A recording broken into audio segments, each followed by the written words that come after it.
Berdoa kepada Tuhan agar Dia memberikan hidup. 1 Yohanes 5 ayat 16 dan 17.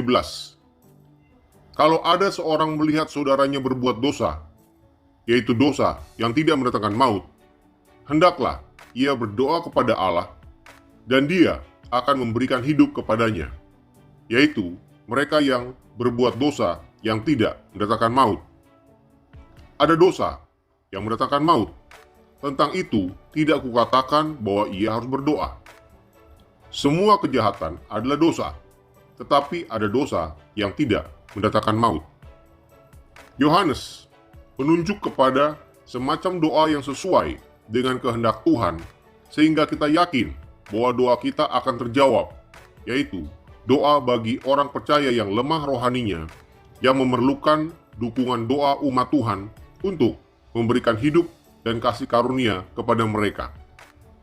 Syarat-syarat bagi doa semacam itu adalah sebagai berikut. 1. Orang yang membutuhkan doa itu haruslah seorang saudara seiman, yaitu orang percaya yang telah berbuat dosa dengan tidak sengaja, dan dosa itu tidak meliputi suatu pemberontakan yang terencana terhadap kehendak Tuhan. Jadi, mereka belum melakukan dosa sehingga menghasilkan kematian rohani.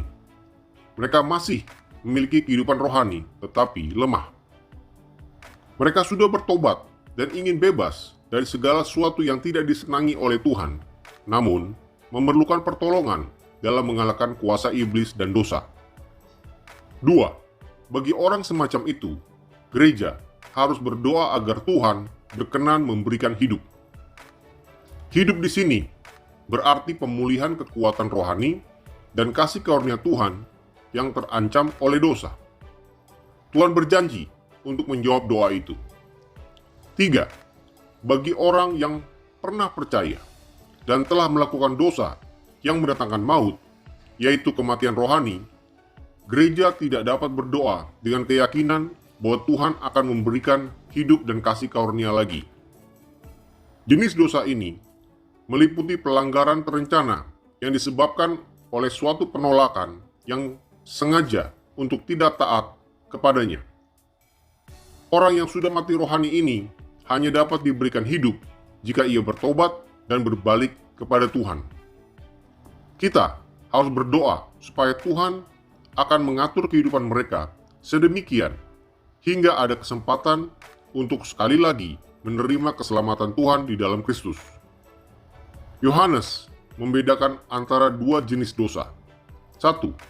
Dosa yang tidak begitu serius, yang terjadi secara tidak sadar atau tidak direncanakan dan tidak segera menghasilkan kematian rohani.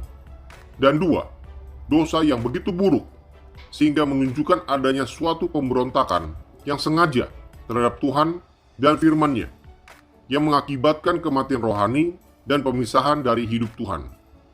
Berdoa kepada Tuhan agar Dia akan memberikan hidup kepada saudara-saudara kita yang lemah imannya, dan agar mereka yang berdosa dapat kembali kepada jalan yang benar. Semoga Tuhan Yesus memberkati.